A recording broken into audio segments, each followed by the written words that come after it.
Numerosos grabados con vistas de la ciudad de Sevilla de los siglos XVI y XVII contienen el lema que quien no ha visto Sevilla no ha visto maravilla. Lo cierto es que desde el establecimiento en esta ciudad de la Casa de Contratación de Indias en 1503, a lo que hay que sumar las bodas del emperador Carlos V en 1526, Sevilla se convirtió en un foco de atracción internacional. Hoy, en el viaje de los tiempos, nos adentraremos en los preparativos de este gran viaje.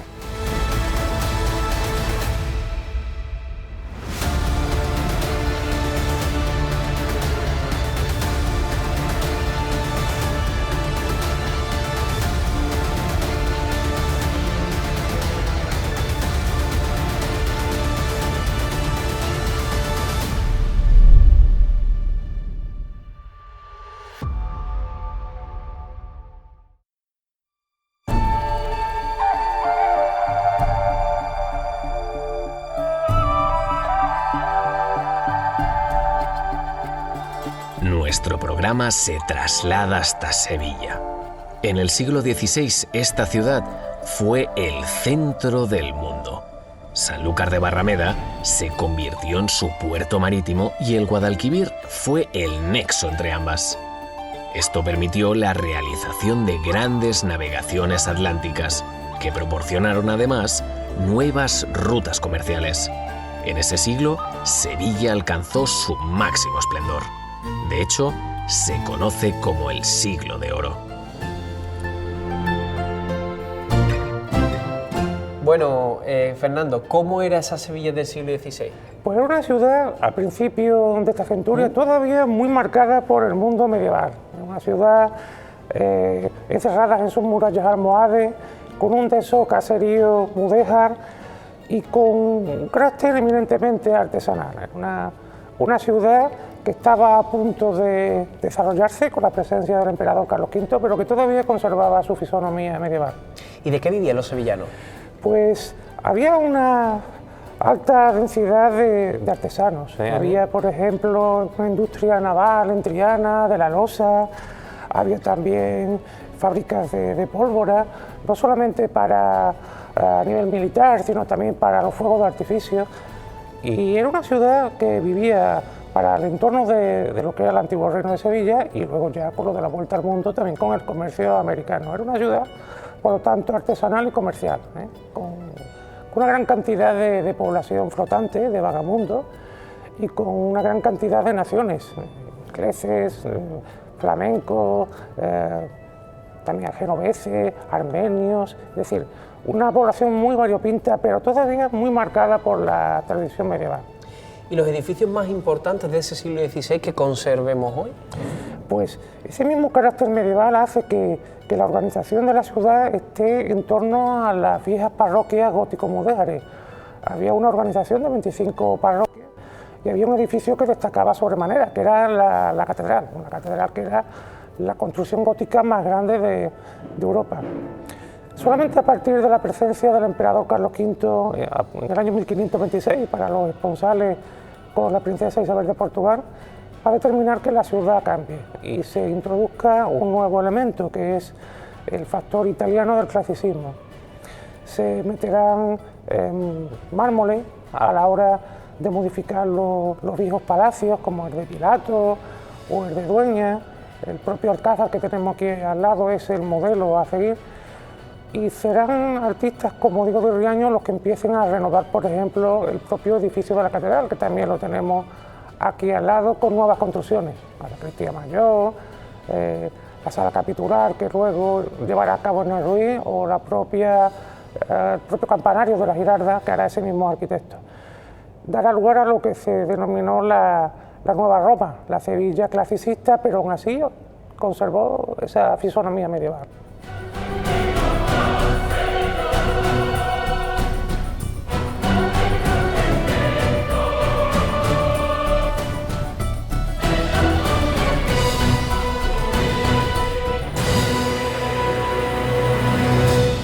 Sevilla era importante, Fernando, era muy importante, pero para que la gente se haga una idea, ¿hasta qué nivel qué nivel de importancia tuvo Sevilla de manera internacional, por decirlo de alguna manera? Bueno, la importancia viene desde su propia reconquista en el año 1248, cuando se convierte en la cabecera del antiguo reino de Sevilla, que abarcaba por lo que eran las actuales provincias de Sevilla, Huelva, parte de Cádiz, la zona noreste de Málaga, el sur de Extremadura.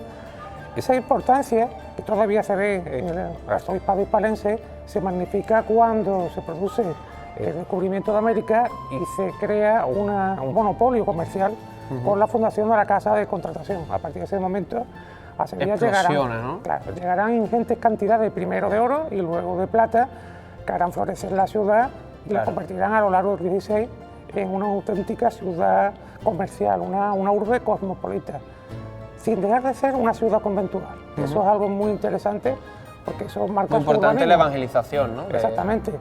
Y en eso jugará un papel importante también la ciudad de Sanlúcar de Barrameda, con la que tendrá una comunidad de intereses a través del río. ¿Eso qué vínculos tenía Sanlúcar y Sevilla? No hemos de olvidar que la familia de los Guzmanes, que eran los señores de Sanlúcar, los duques de Medina Sidonia, tuvieron su primer asiento aquí en Sevilla, y hasta los años 1520 y tantos no trasladaron la capitalidad a Sanlúcar.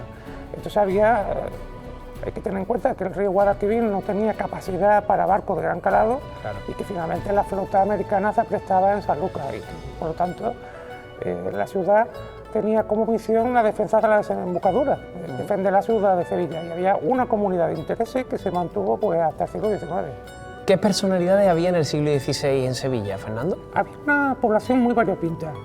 Había una población de nobles que no era muy extensa, pero sí muy importante.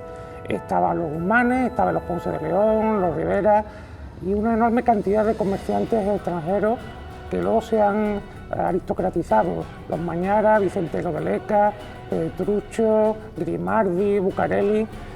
Pero no solamente eran personajes de la nobleza, del comercio, también importantes artistas.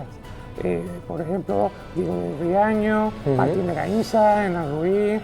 Gente importante que luego también van a trabajar para Hispanoamérica, como el culto Juan Bautista Vázquez el Viejo, Jerónimo Hernández. En definitiva, se convirtió en un centro muy importante del comercio y del arte.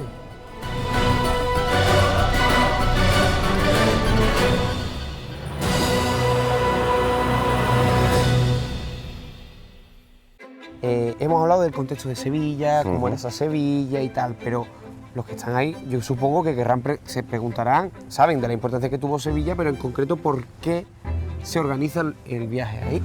Básicamente porque está organizado a través de la Casa de Contratación y sobre todo auspiciado por el obispo Fonseca, que no es ni más ni menos que el encargado de los asuntos de India, del Consejo de India. Por eso la expedición comienza a organizarse en la sede, la Domus Insulae, que era la Casa de Contratación, Domus Aurea, que también la llamaban. Bueno, ¿y cuánto tiempo estuvieron en Sevilla preparando todo esto?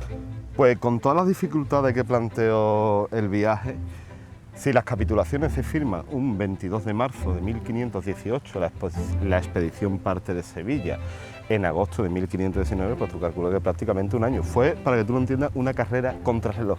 ¿Por qué?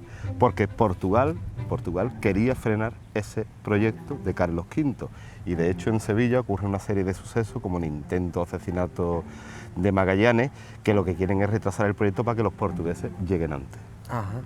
Bueno, ¿y la financiación de todo eso fue solo de la corona? ¿También hubo, como diríamos hoy, empresarios o cómo fue? Se intentó que fuera un proyecto empresarial privado con el famoso Cristóbal de Haro, que era un comerciante burgalés converso que tenía muy buenos contactos con Portugal, y él propuso financiarlo, pero Carlos V está muy bien aconsejado y dijo que no. Le permitió una participación, pero realmente fue un proyecto de la corona. ¿Y se encontraron muchos obstáculos a la hora de organizar este gran viaje? Claro, el principal obstáculo, y esto mucha gente a lo mejor no lo comprende, es que la gente no quería ir. ¿Y por qué no quería ir?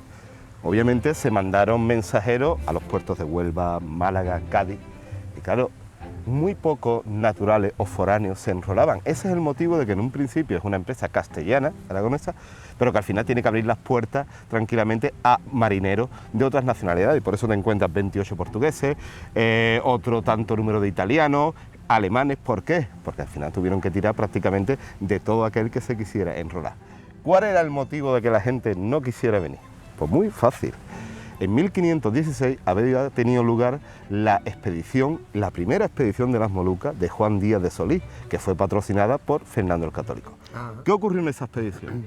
Cuando el barco de Juan Díaz de Solís llega al estuario del Río de la Plata, desembarca, él con unos 20 hombres, se dice, su barco, su nao se queda en la costa, entra en contacto por primera vez los europeos con los guaraníes. Él piensa que, igual que había ocurrido en el Caribe, que iban a tratar comercial, que iba a ser una cosa así media amistosa.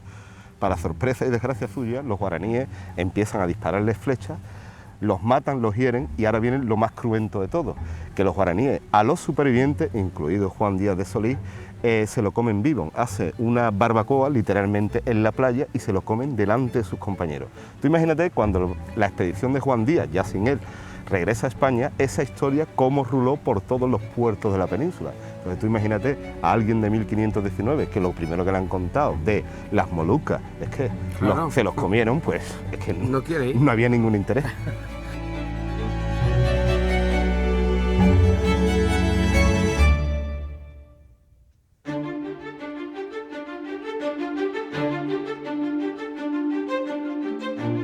La expedición de Magallanes y Elcano destaca por su heroicidad y resiliencia. La vida a bordo de esas naves fue tremendamente complicada. En este programa subiremos a bordo de la réplica de la nao Victoria para conocer todas las curiosidades de esos insignes barcos. Bueno, estamos ahora mismo en posiblemente uno de los puntos más importantes en ese siglo XVI, hace 500 años, pero parece que hubo un altercado, ¿no?, aquí en Sevilla. Cuéntanos un poquito. Sí, bueno, ese altercado se produjo durante los preparativos de la expedición. Cuando los barcos remontaron el río, empezaron las tareas de puesta a punto, de reparación de las tablas, de las arces, de las velas, y para ello había que vararlos o echarlos al monte, ¿no? Esa operación es muy espectacular, siguen siendo operaciones muy espectaculares, y Magallanes puso la bandera con su escudo de armas, con lo cual esta es una cosa completamente dentro de la tradición, los capitanes podían hacerlo. Pero el pueblo, los sevillanos, la gente que estaba en el Arenal, que vio aquello, pensó que era la bandera del Reino de Portugal. Y entonces se creó todo un tumulto. Tuvo que acudir el factor de la Casa de la Contratación, el teniente del almirante, el cabildo de la ciudad, rogaron a Magallanes que quitara esa bandera, y al final, bueno, pues todo se resuelve a través de unas cartas reales. El rey tuvo noticia de todo esto y pidió al asistente, al cabildo, al teniente alcalde de la ciudad que no molestaran a los capitanes de sus armadas y que Magallanes había obrado conforme a costumbre. Pero es verdad que se montó un tumulto. Sí, se lió. ¿Y eran muy caras en esa época este tipo de naos? Bueno, los barcos realmente, y sorprende un poco, fue la tercera partida dentro del costo de la expedición. Costó más las mercaderías de rescate, o costaron más, por ejemplo, los alimentos, los víveres. Sin embargo, es verdad que cuando el costo de estos barcos fue de 1.300.000 maravedís. Una vez que se acaban las tareas de puesta a punto, se mete todo su equipamiento, la pólvora, la artillería, los barcos costaron en total casi 4 millones de maravedís, y sí fue la partida mayor de la Armada en comparación con el resto. ¿Y de dónde vinieron? Los barcos vinieron de Cádiz. En agosto del 18, de 1518, se manda a Cristóbal Vizcaíno y a Antón Yáñez, un capitán y un maestre de nao, a Cádiz, a que observen qué barcos más aptos había allí para o bien adquirirlos o bien requisarlos para la expedición. Esa es como la primera constancia además documental que tenemos de esta expedición en cuanto a gastos. Y al poco tiempo se manda a un factor de la casa, a Juan de Aranda, a que remate aquella adquisición. Entonces los barcos vienen de Cádiz, suben al Guadalquivir y se quedaron atracados prácticamente donde estamos nosotros ahora mismo.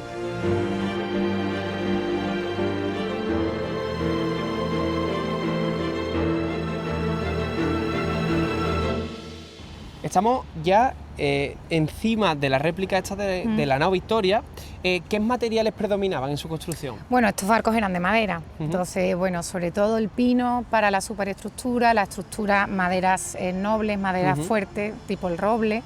También sabemos que se usó el castaño para, por ejemplo, para recubrir las cámaras de los capitanes, la madera de Francia para hacer las bitácoras, pero fundamentalmente pino y roble. Pino que se trajo de Utrera, de Nube Suerte, de Hinojo, de la provincia de Sevilla y de Huelva, y esos son los materiales fundamentales. Después, por supuesto, para la vela Nilo, para toda la cabullería cáñamo, que se trajo kilos y kilos y kilómetros de la Algaba, es muy curioso, y se almacenó en las atarazanas y allí se hicieron las jarcias. Bueno, piezas de hierro tiene muchísimas, y plomo. Para forrar la obra viva. ¿Y se sabe el tiempo de construcción, más o menos, de cada una? No se sabe documentalmente, pero es verdad, nosotros, en nuestra experiencia en la Fundación Ana Victoria, que tenemos la réplica de la Ana Victoria que navega, que hicimos en madera entero, esas obras de construcción, acopio de materiales, diseño y después construcción, pues será año y medio.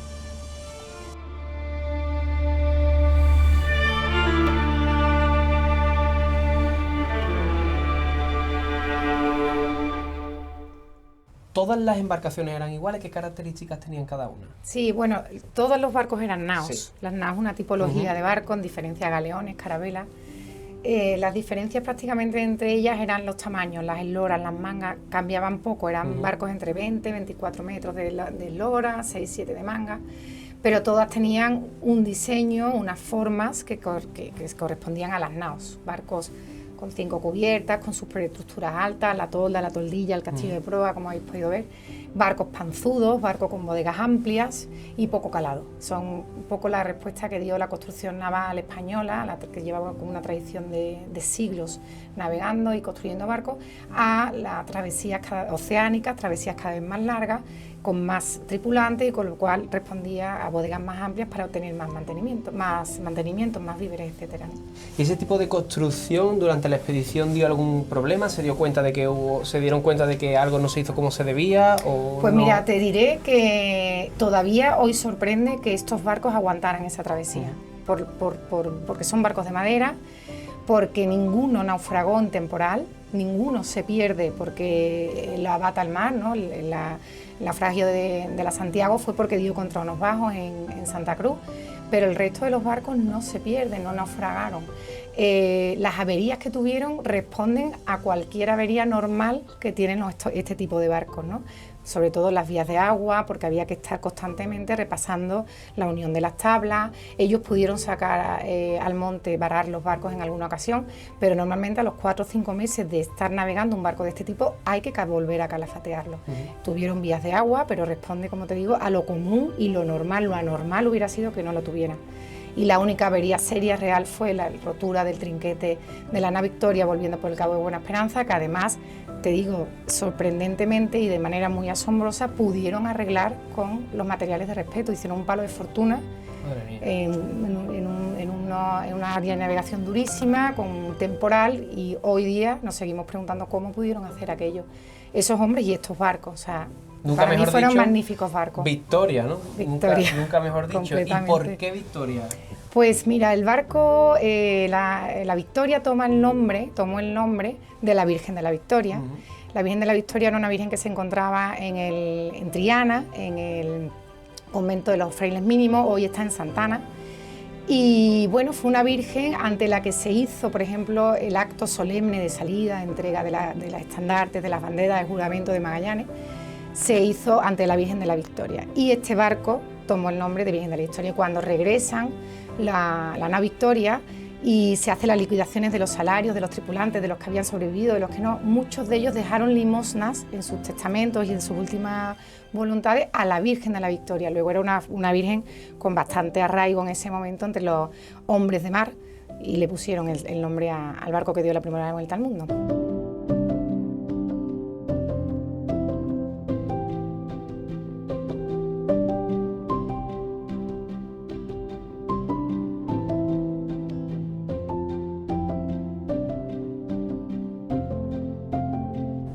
No sé si las naos viajaban más gente de la recomendada. ¿Eso fue así o no? Realmente no. Aquí, en esta expedición, por ejemplo, viajaron 245 hombres y eso supone una media de casi 47 hombres por barco, aunque hubo algunos que llevaron más y otros que llevaron menos. Pero si ves otras expediciones anteriores, como la famosísima de Colón, pues para un barco de 100 toneladas se le adjudicaban 40 hombres. Aquí iban unos pocos más, pero es verdad que ya las travesías iban siendo cada vez más largas y eso se sabía, y se iba a necesitar más hombres porque las bajas iban a ser mayores, con lo cual se fue aumentando el número de tripulantes. Por eso también aumentó la capacidad de las bodegas y de mantenimiento de estos hombres. Pero no iba sobrecargada ni muchísimo menos de hombres, aunque nos parezca mentira que en un sitio así pudieran vivir 47 personas. El espacio habitable era muy pequeño, pero no solo en esta expedición, sino en todas las que tenían naos y carabelas. 47 personas, una expedición que yo creo que no se sabía ni siquiera lo larga que iba a ser. ¿Se esperaban de alguna manera cómo iba a ser esa vida a bordo? La vida a bordo se conocía porque desde hacía cerca de 30 años, desde las costas de Andalucía fundamentalmente, habían salido ya muchas expediciones después de la de Colón, las expediciones de los marinos andaluces, en fin. Entonces sí se conocía la dureza de la vida a bordo, porque, insisto, ya había habido precedentes, ¿no? Lo que no se sabía es cuán larga iba a ser. Se programó para 2 años y acabó durando 3, ¿no? Entonces es verdad que en eso fue tremendamente ambiciosa porque bajó muchísimo más al sur que el resto de las expediciones anteriores y acabó dando la vuelta al mundo. Entonces eso sí que no creo que ni siquiera lo pudieron soñar antes de partir. En el Archivo Histórico Provincial de Sevilla se esconden grandes tesoros. Y nosotros hemos querido conocerlos de primera mano. Pongámonos en situación. Ya está casi todo preparado, ¿vale? A falta de terminar los detalles del avituallamiento que van hasta Sanlúcar, han estado allí esos 40 días. Supongo que organizar una expedición de este tipo no fue tarea fácil y tampoco reclutar a sus hombres. No sé, Braulio, si conocemos algo sobre esa procedencia de esos hombres que formaron parte de esta expedición. Sí, por supuesto, se ha hablado mucho del carácter multinacional de esta tripulación. Es verdad que hubo dificultades en reclutar, porque claro, había otros destinos mucho más fáciles. Es decir, las Antillas, la América que se estaba descubriendo en ese momento, eran rutas ya establecidas y aquí se trataba de ir al otro lado del mundo, al otro extremo del mundo. De manera que hubo necesidad de reclutar otro tipo de tripulación. Aún así, si estamos hablando de en torno a los 250 hombres, ya sabéis que hay discrepancia en torno al número de tripulantes, estamos hablando de que el 60% eran del ámbito español, castellano en realidad, porque esto lo organiza la Corona de Castilla, y dentro de ese 60% la inmensa mayoría andaluces. Es decir, había una treintena de onubenses, una veintena de sevillanos, una treintena de vascos, que también tienen gran presencia.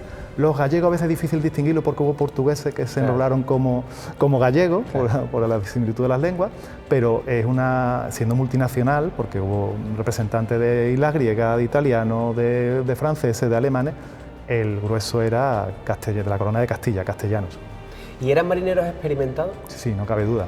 Es decir, se habla mucho siempre de que la marinería española está muy por debajo de otras procedencias geográficas, los ingleses, los franceses, no, pero en esta época estamos hablando de auténticos profesionales y además no solo nacionales, sino que la Casa de la Contratación se la ha comparado muchas veces con la NASA, es una atrayente del talento de la época. Entonces estamos hablando de que al lado de gente como Juan Rodríguez Serrano, como el famoso cosmógrafo sevillano Andrés de San Martín, había pues Esteban Gómez, que era portugués, estaba Juan Bautista de Punzorol, que era genovés, estaba Francisco Albo, que luego fue el último piloto de la nave Victoria, que era greco-italiano, de la isla de Quíos, o Miguel de Roda, en fin, eran gente muy preparada, era la élite, la crema de aquella época.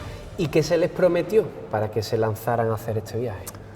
Bueno, a algunos hubo que obligarlos, porque los pilotos de la Casa de la Contratación, como estamos hablando de Serrano o Vasco Gallego, tuvieron que enrolarse forzosamente. Pero lo que se optó es por dar unos sueldos considerables. O sea, estaba bien pagado porque no solo era el sueldo en sí, sino el tema de lo que podían traer luego, digamos, a modo de carga particular, de participación en la carga total del viaje, pero también lo que podían traer ellos en sus equipajes personales, que una pequeña cantidad de especias te podía solucionar toda la vida después.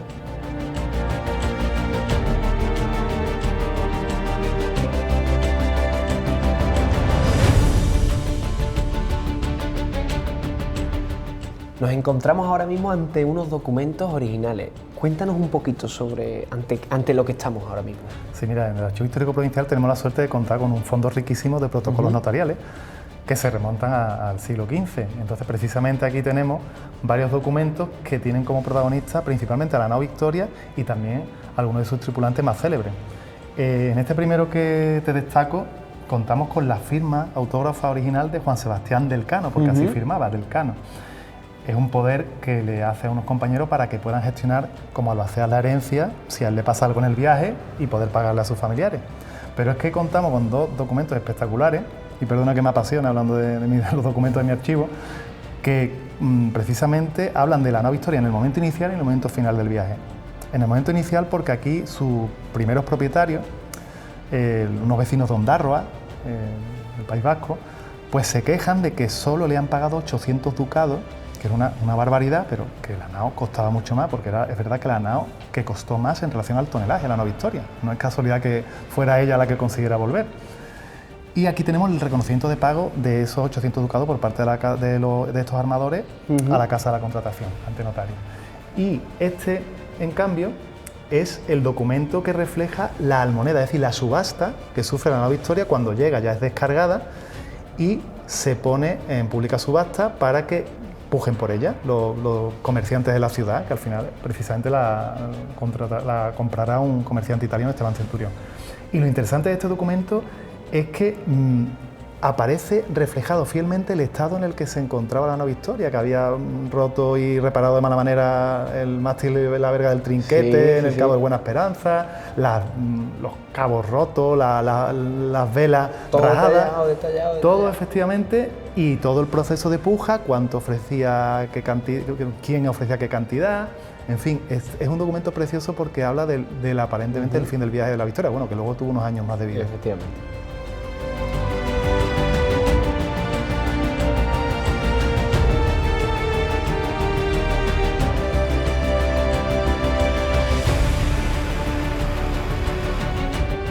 ¿Estos marineros sabían que tenían más probabilidades de morir en este viaje que incluso de llegar a sobrevivir o no eran conscientes? Pues eran perfectamente conscientes. Quiero decir, pero ¿qué marinero aún hoy no es consciente? ¿Cuántas historias conocemos de naufragio con todos los medios técnicos que hay, con los GPS, con los radares, con la radio, y sigue habiendo accidentes porque la mar es muy traicionera? Y en aquella época eran perfectamente conscientes, de ahí que solicitaran unos sueldos elevados. Quiero decir, todo riesgo tiene su compensación. La forma de vida de esta gente era el mar. Ten en cuenta que Juan Sebastián Elcano vuelve, se hace considerablemente rico y enseguida se lanza a otra aventura que es volver otra vez a las Molucas. O sea, no tarda nada, ni un par de años en organizar otra de segundo de García Jufre de Loaiza para volver a las Molucas. Quiero decir, su vida era al mar, perfectamente consciente. Totalmente, claro. ¿Existían jerarquía o algún estatus dentro de las naves? Claro, claro, eso de toda la vida, desde que hay barcos, porque lo único que separa a los marineros de la muerte, como decía en la película Master and Commander, ¿no? La disciplina es fundamental. Sin disciplina no hay manera de llevar un viaje de este tipo adelante. De manera que nos encontramos desde los más altos oficiales como Magallanes, el capitán general, pero después cada barco tenía su capitán, había un alguacil mayor para mantener el orden en la armada que tenía a su cargo unos merinos, había piloto, había maestre, había contramaestre, pero es que después había especialistas de mucho tipo. Había, todo perfectamente organizado. Porque había, por ejemplo, que reparar el barco durante el camino, carpinteros, herreros, toneleros para llevar las mercancías, cocineros, despenseros, barberos guión cirujano, que ahí no había mucha diferencia, y después, por supuesto, los marineros profesionales, con sus aprendices, los grumetes, los niños adolescentes pajes, los barderos, o sea, los artilleros, es decir, había toda una serie de categorías profesionales, cada uno con su correspondiente sueldo. ¿Y más o menos las naves llevaban los mismos tripulantes o había una diferencia entre una y otra importante? No, ten en cuenta que estamos hablando de que había distintos tamaños porque había distintas misiones. La más grande no era la nao capitana, la Trinidad, la más grande era la San Antonio, y después iba la Trinidad, después la Concepción, la Victoria precisamente, que era la penúltima en tamaño, en tonelaje, y la nao Santiago, que era la que utilizaban para, más bien una carabela para explorar, para costear, porque ten en cuenta que era una expedición no para llegar a algún lado, sino para descubrir un camino, es decir, tenían que costear mucho, sondear, y para eso tenía Santiago, de manera que podía oscilar los tripulantes desde los 60 y tantos a la treintena.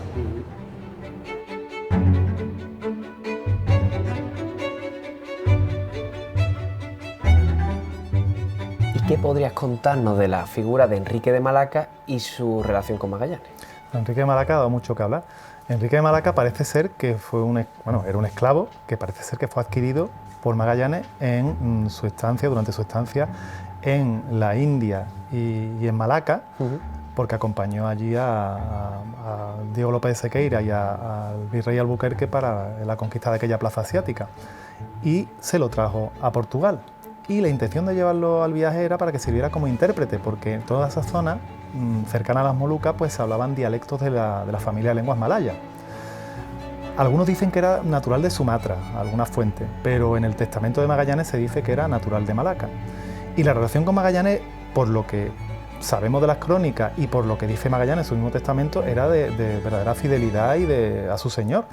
Y también, por qué no decirlo, de afecto. El Magallanes en su testamento dice que si le pasa algo, manumite a Enrique de Malaca y no solo lo libera, lo hace forro, como dice, a este esclavo loro, moreno, en el término portugués, sino que le va a dar 10.000 dineros para su mantenimiento, es decir, que le iba a dar una cantidad económica.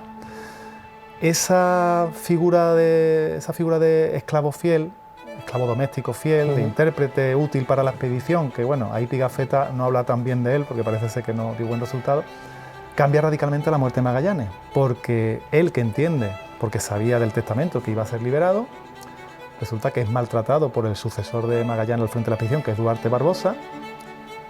Él estaba herido, había acompañado a Magallanes en la batalla en la que Magallanes encontró la muerte, y el otro, Duarte Barbosa, lo obliga a bajar a tierra para que sirva como intérprete. Lo insulta gravemente, él no dice nada, pero según Pigafetta y también según cuenta Elcano, tal como baja a tierra, se dirige a hablar con el rey de Cebú, Humabón, para proponerle una emboscada a los castellanos y quedarse con sus barcos y sus mercancías. Ahí le perdemos la pista. Esta famosa traición dio lugar al banquete de Cebú, donde murieron 30 oficiales. Lo que sucede es que el resto de tripulantes con los 3 barcos huyeron, y el plan supuestamente de Enrique de Malaca y Humabón de quedarse con todo pues fracasó. A partir de ahí le perdemos la pista. Hay algunos que les gusta pensar que de allí pasó a Malaca y fue el primer hombre en dar la vuelta al mundo. Pero bueno, hasta ahí te puedo contar, no sabemos realmente a ciencia cierta qué pasó con Enrique después de aquel episodio.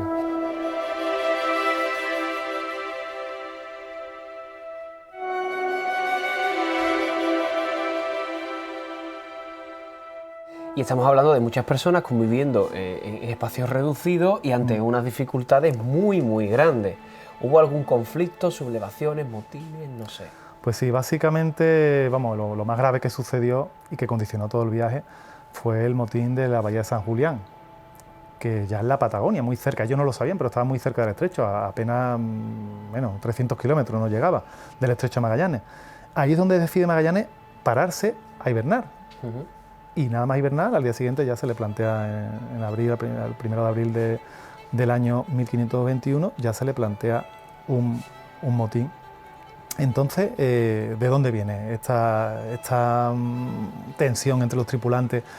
Pues debo decir que Magallanes, igual que era una persona de mucho valor, con mucha voluntad, vendió muy bien su proyecto al rey, era un pésimo gestor de recursos humanos y no compartía información con su tripulación, no les decía la ruta por la que iba a seguir, los capitanes castellanos de los otros barcos desconfiaban de él, no reconocía la posición del veedor general, es decir, del segundo al mando, que era Juan de Cartagena. Bueno, de hecho era persona conjunta en el mando, según el rey. También ahí el rey tuvo un poquito de responsabilidad porque no le había dado el papel a Juan de Cartagena o a Magallanes el que cada uno creía que merecía.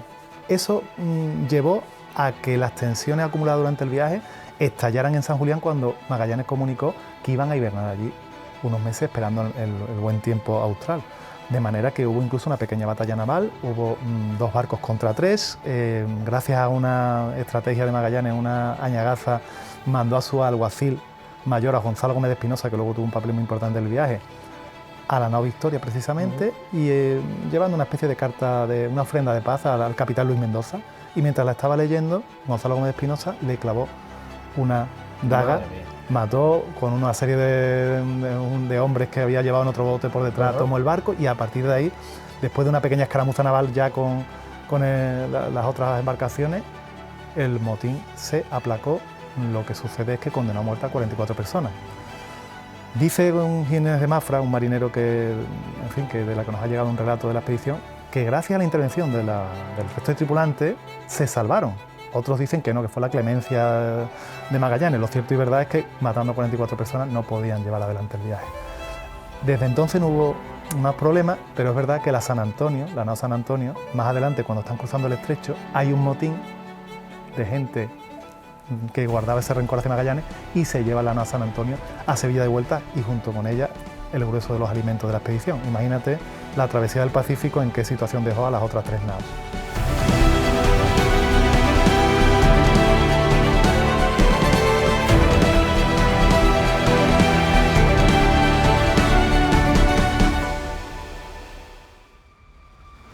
Las naos parten de Sevilla, pero aún hay que terminar de perfilar la expedición. Por ello, llegan a Sanlúcar, donde pasarán 40 días antes de partir y finalmente hacerse a la mar. Pero, ¿qué necesitarán para un viaje tan largo? ¿Qué tipos de alimentos llevarán? ¿Cómo era la Sanlúcar del 16? El cauce del río Guadalquivir era diferente al que conocemos hoy, pero ¿en qué se diferenciaba? Te esperamos en el viaje de los tiempos en el próximo episodio y te lo contaremos.